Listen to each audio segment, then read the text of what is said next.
घर वापसी, ये बहस देश में जोर पकड़ चुकी है। इसकी वजह है देश की सबसे बड़ी मुस्लिम संस्था जमीयत उलमाए हिंद के मुखिया मौलाना अरशद मदनी की धमकी। संघ प्रमुख मोहन भागवत ने हिंदू धर्म छोड़कर इस्लाम अपनाने वालों की घर वापसी की बात क्या की, मौलाना मदनी खून वाली धमकी पर उतर आए। कहने लगे मुस्लिमों के धर्म परिवर्तन की साजिश हो रही और हिंदुस्तान का मुसलमान इसे बर्दाश्त नहीं करेगा। ये रिपोर्ट देखिए।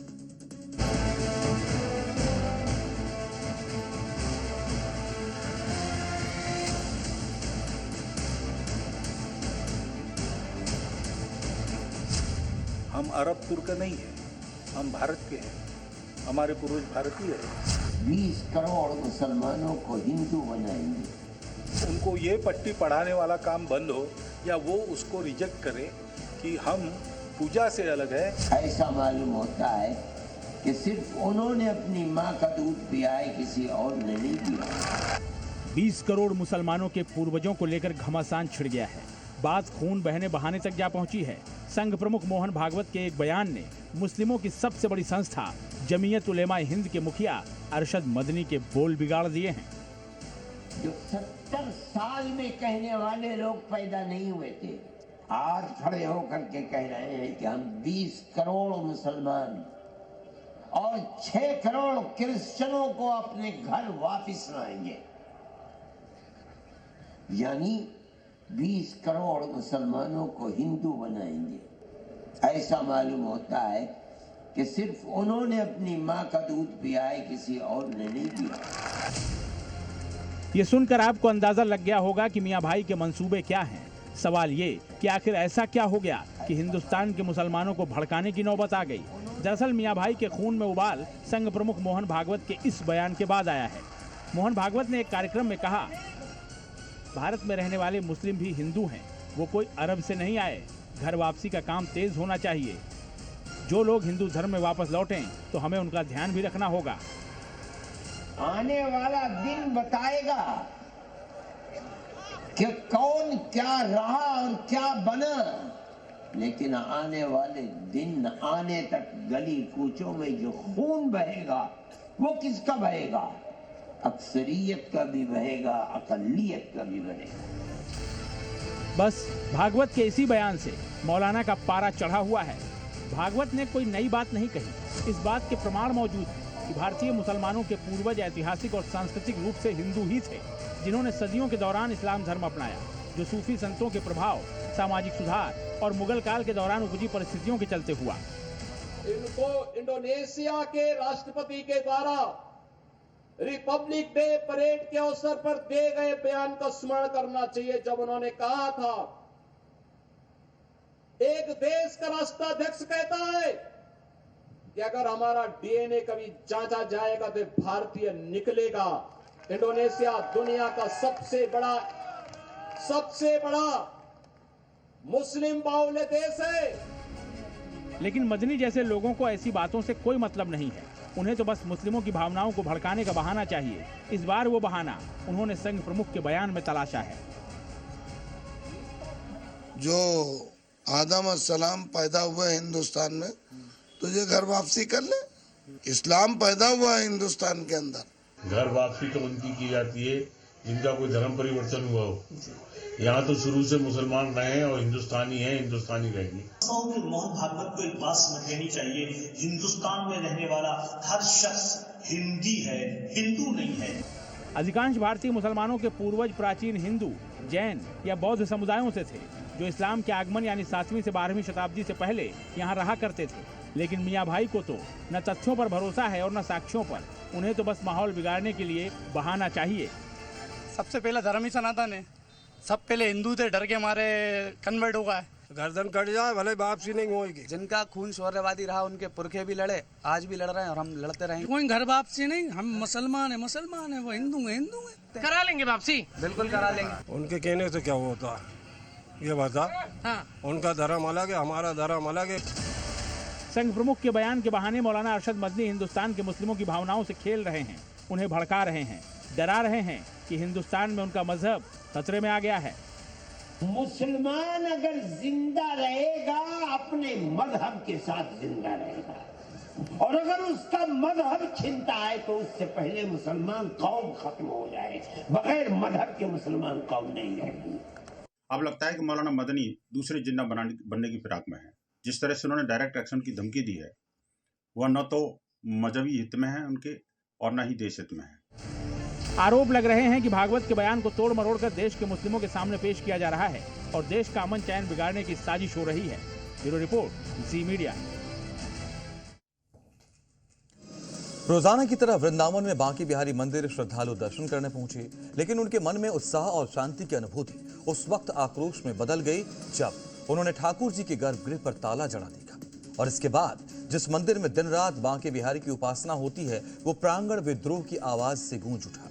किसने बांके बिहारी की तालेबंदी की, इस रिपोर्ट में देखिए।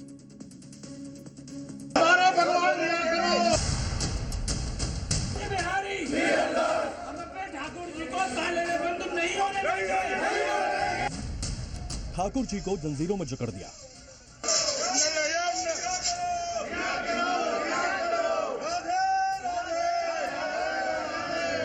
कहना कारावास में कैद कर दिए गए।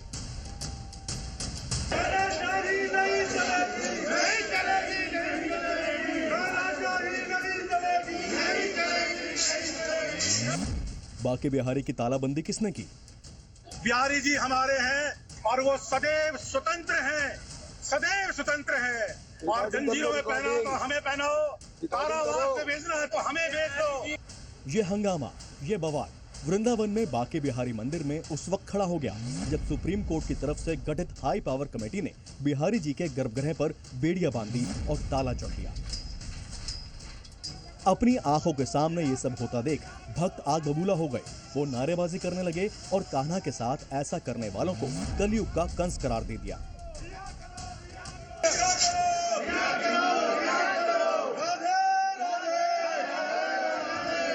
श्रद्धालु पहुंचे तो अपने आराध्य के दर्शन करने थे, लेकिन उससे पहले हाई पावर कमेटी ने बांके बिहारी महाराज को गर्भगृह से जगमोहन पर विराजमान करने का आदेश दे दिया। लेकिन गोस्वामी समाज ने बिहारी जी को जगमोहन में विराजमान करने से साफ इनकार कर दिया और इसे परंपरा और मर्यादा के खिलाफ बताया, जबकि कमेटी का तर्क इसके पीछे दर्शन के वक्त बढ़ाने का है। इनका कहना है कि हाई पावर्ड कमेटी जो है अगर टेक ओवर कर रही है तो मंदिर की जो व्यवस्था है, भगवान का जो पूजन का जो संचालन होता है, वो नियम विरुद्ध नहीं होना चाहिए। गर्भगृह में ही रहना चाहिए। भगवान को समय समय पर जो भी मौके होते हैं, चाहे अक्षय तृतीया हो, चाहे जेठ के दौरान फूल बंगला हो, चाहे होली का उत्सव हो, या जो अनुकूल समय है उसी समय आने चाहिए बाहर भगवान जगमोहन में, अन्यथा रहना चाहिए। तो वो जंजीर लगा के बंद करना बेहद अनुचित मान रहा है गोस्वामी समाज। परंपरा और नियमों की बात आई तो मंदिर में मौजूद श्रद्धालु भी भड़क गए। ठाकुर जी की परंपराएं नहीं टूटने देंगे, नहीं टूटने देंगे, नहीं टूटने देंगे। जगमोहन गर्भगृह के बाहर के उस हिस्से को बोला जाता है जहां सेवाएं चढ़ावा लेते हैं और चढ़ाते हैं। साल में कई बार ठाकुर जी की प्रतिमा को वहां लाकर दर्शन कराए जाते हैं, लेकिन गोस्वामियों का कहना है कि वो वक्त केवल त्योहारों का होता है। मैं तो चाहता ही गर्भगृह से हूँ। ठाकुर जी गर्भगृह में ही दर्शन देते हैं आम दिनों में। केवल तीज त्योहार पर ही ठाकुर जी बाहर आते हैं। डेली तीज त्योहार थोड़ी है यहाँ पर। हंगामे के कारण समय बीतता गया। मंदिर के बाहर श्रद्धालुओं की भीड़ जुटने लगी तो आखिरकार हाई पावर कमेटी को गोस्वामी समाज के आगे झुकना पड़ा। देखिए, अभी प्रारंभ है। अगर ऐसी आवश्यकता है, जैसे एक लाइन बनाई गई है वो व्हील चेयर के लिए, जो बहुत बुजुर्ग हैं उनकी सुविधा के लिए, तो ये नई नई चीजें आएंगी, इन पे विचार होगा और जो उचित है उन पे कार्रवाई भी होगी। मंदिर खुलने से लगभग आधा घंटा पहले गर्भगृह पर लगे ताले को खोल दिया गया। उसके बाद भक्तों ने दर्शन किए, लेकिन सवाल बड़ा है कि आखिर कुछ देर के लिए ही सही भक्तों की आस्था से खिलवाड़ क्यों किया गया। ब्यूरो रिपोर्ट, जी मीडिया। यूपी में 2027 विधानसभा चुनाव को लेकर संघ और बीजेपी एक्शन मोड में है और इसकी बड़ी तस्वीर बुधवार रात सामने आई जब योगी और भागवत की बंद कमरे में करीब 40 मिनट तक मुलाकात हुई और इस मुलाकात में SSS का फॉर्मूला निकलकर सामने आया है, जिसका मतलब है संघ, सरकार और संगठन। कयास लगाए जा रहे हैं कि इसी SSS फॉर्मूले से यूपी में वोटर्स को साधने, डैमेज कंट्रोल और योगी की हैट्रिक बनाने की तैयारी और कवायद की जा रही है।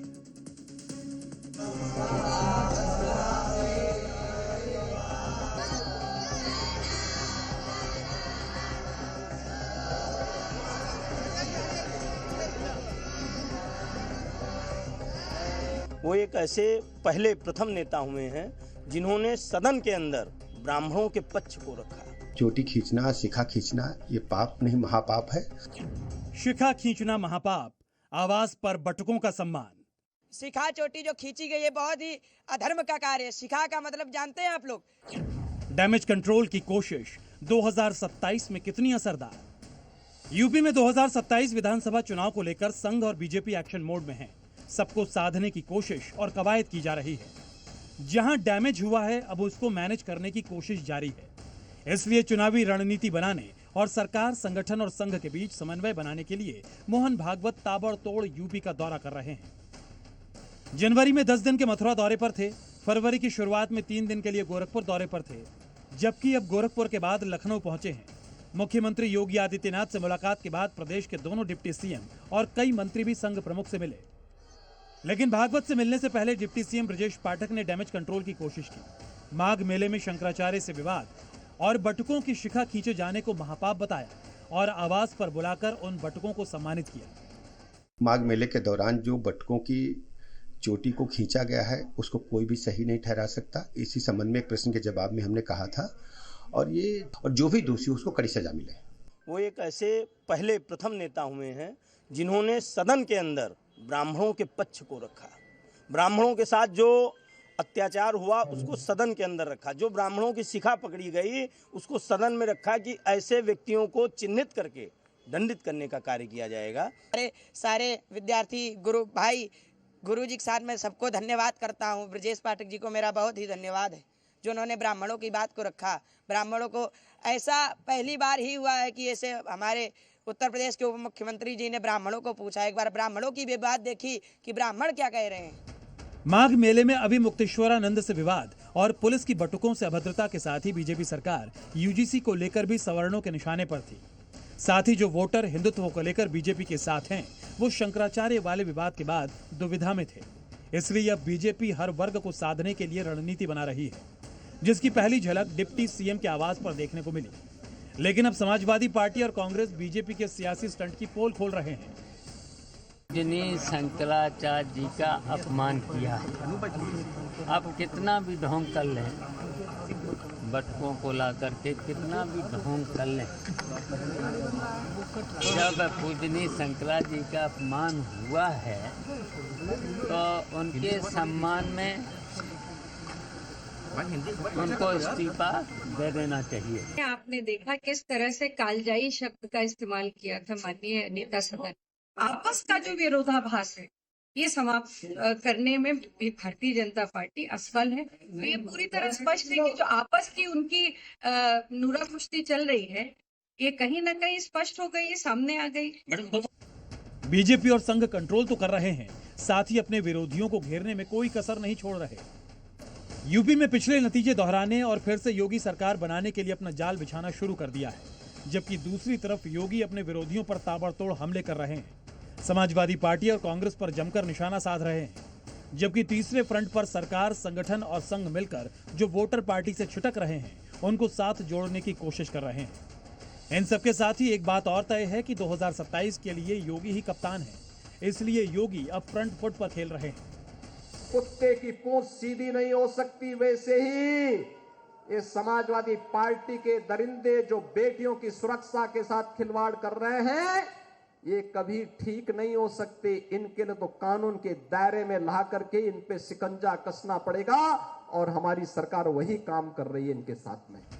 योगी सिर्फ पार्टी और उनके नेताओं पर ही निशाना नहीं साध रहे, बल्कि अखिलेश यादव को आड़े हाथों लेते हुए समाजवादी पार्टी के कारनामे याद दिला रहे हैं और ताबड़तोड़ हमले बोल रहे हैं।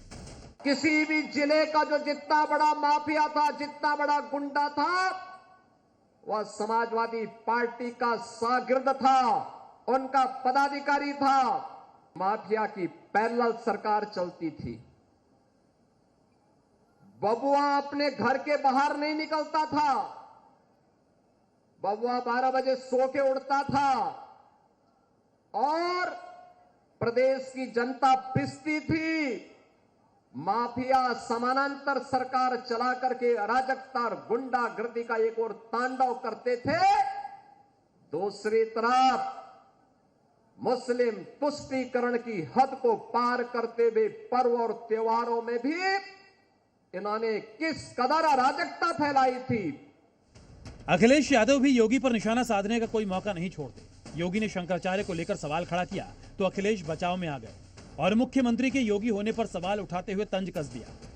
केवल पहनावे से कोई बाबा संत नहीं हो सकता है, कान छिदवाने से नहीं हो सकता है। क्या कान छिदवा लोगे तो क्या योगी हो जाएंगे आप?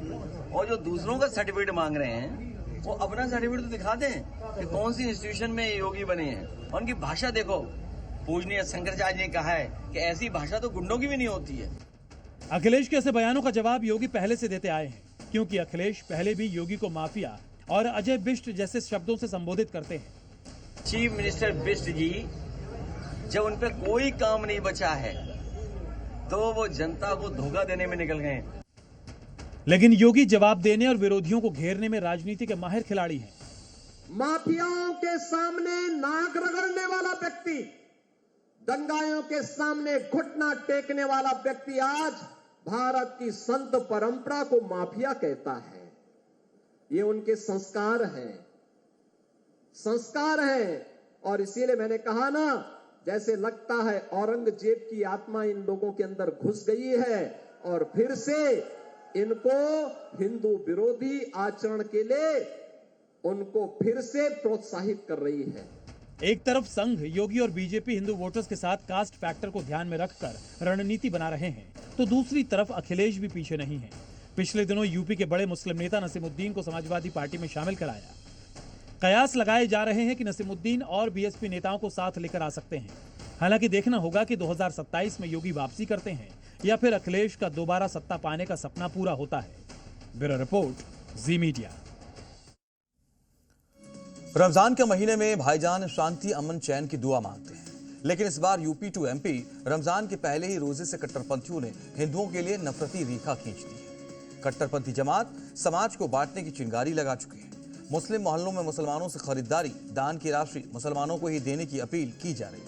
और इसके बाद ये सवाल उठने लगा है कि अभी तो रमजान की शुरुआत हुई है, पूरे महीने में कट्टरपंथी कौम क्या करेगी?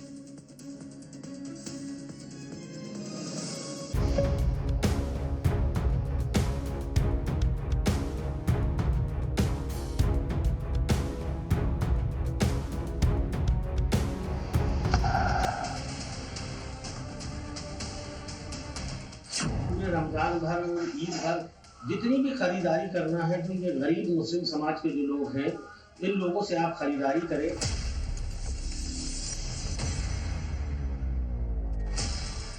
100 हिंदू परिवारों के बीच में एक मुस्लिम परिवार सबसे सुरक्षित रहता है, लेकिन मैं कहता हूँ 100 मुस्लिम परिवारों के बीच में 50 हिंदू सुरक्षित रह सकता है क्या?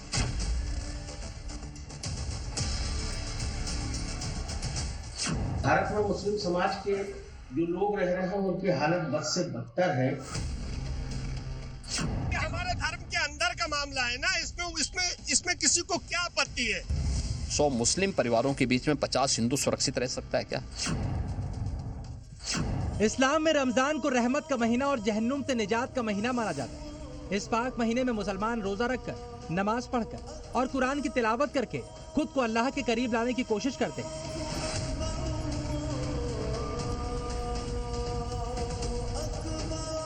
लेकिन चंद कट्टरपंथियों की जमात ने इस पाक महीने में हिंदुओं के खिलाफ जहर उगलना शुरू कर दिया है। ये कट्टरपंथी हिंदुओं के त्योहारों पर हाथों में पत्थर उठा लेते हैं और अपने त्योहार पर भी सनातनियों के खिलाफ प्रपंच रचने का कोई मौका नहीं छोड़ते। आज से रमजान की शुरुआत हुई। इधर मध्य प्रदेश में अहले सुन्नत समिति के महासचिव पीरजादा तौकीर ने माहौल बिगाड़ने की साजिश को हवा दे दी। हिंदुओं से नफरत को ज्यादा से ज्यादा मियां भाई तक पहुंचाने के लिए सोशल मीडिया का सहारा लिया। व्हाट्सएप पर बड़ा सा मैसेज लिखकर सर्कुलेट करना शुरू कर दिया। हिंदू मुसलमान की चिंगारी को भड़काने के काम में पहले ही दिन से जुट गए। पूरे मामले को समझने के लिए व्हाट्सएप पर कई बार फॉरवर्ड किए गए इस संदेश को पढ़िए। इस मैसेज में साफ साफ लिखा है कि अपनी ज़कात का सही इस्तेमाल करें। पूरे रमजान और ईद की खरीदारी अपनों से ही करें, जिससे कौम की मदद हो सके। यहाँ अपनों का मतलब अपनी कौम के लोगों से है। ज़कात या फितरा का मतलब इस्लाम में होता है दान का पैसा। इससे गरीबों और जरूरतमंदों की मदद की जाती है। जिस दान से इस्लाम में अपने धन को शुद्ध करने की बात कही गई है, उसी का इस्तेमाल कट्टरपंथी समाज में ईर्ष्या और द्वेष पैदा करने के लिए कर रहे हैं। पूरे रमजान भर, ईद भर जितनी भी खरीदारी करना है, तो ये गरीब मुस्लिम समाज के जो लोग हैं, इन लोगों से आप खरीदारी करें। ज़कात का पैसा भी उन्हीं मुस्तहिक जो गरीब लोग हैं मुस्लिम समाज के, उन लोगों तक पहुंचाएं। पीरजादा तौकीर मुस्लिमों के दिमाग में जो भरना चाहते थे, वो उसमें काफी हद तक सफल भी हो गए। क्या रमजान में हिंदुओं से खरीदारी नहीं करनी चाहिए? इस पर कई भाईजान की जुबान पर पीरजादा वाला ही राग है। मुसलमानों की आर्थिक स्थिति मजबूत की जानी चाहिए। हमारे धर्म के अंदर का मामला है ना, इसमें किसी को क्या आपत्ति है? हिंदू लोगों को जब हम नहीं दे सकते तो हिंदू लोगों के बाद हम जाएंगे तो हिंदू लोग क्या हमको देंगे? उधर से भी हमारे गैर मुस्लिम भाइयों ने कहा था कि अपनों से ही खरीदो फरोख्त करो, तो इधर से भी कुछ लोग ऐसे हो जाते। मतलब मियाँ भाई हिंदुओं की दुकानों से खरीदारी नहीं करेंगे, भाईजान दान का पैसा केवल मुसलमानों में ही बांटेंगे। इतना ही नहीं, यूपी टू एमपी भाईजान बोल रहे हैं कि रमजान में ठेका बंदी की जाए। यूपी के अमरोहा में फारूक एजुकेशनल सोसाइटी की तरफ से जिलाधिकारी को ज्ञापन सौंपा गया और ये मांग की गई कि रमजान में शराब बंदी की जाए, मुस्लिमों की धार्मिक भावनाओं का सम्मान किया जाए। यहाँ सवाल ये उठता है, भाईजान को तब धार्मिक भावनाओं का ख्याल क्यों नहीं आता जब ये लोग प्रशासन के आदेश के बावजूद नवरात्रि में नॉनवेज की दुकानें खोलकर बैठ जाते हैं। बिल्कुल जरूरी है, बंद करना चाहिए। ड्राई डे पे आप लोग करते रहते हैं, साल भर आप कहीं ना कहीं किसी न किसी त्योहार पर आप मीट की दुकानें बंद करा देते हैं। तो शराब की दुकान क्यों नहीं बंद होनी चाहिए? शराब की दुकानें बंद होना चाहिए, मीट मटन उनकी भी दुकानें बंद होना चाहिए, परमानेंट सब बंद हो जाना चाहिए। साफ है, कट्टरपंथियों का ढर्रा वही है, कट्टरपंथियों की सोच वही नफरती है। हिंदुओं के त्योहारों पर पत्थर उठाओ और रमजान आए तो समाज में नफरत फैलाओ। भोपाल से प्रमोद शर्मा के साथ ब्यूरो रिपोर्ट।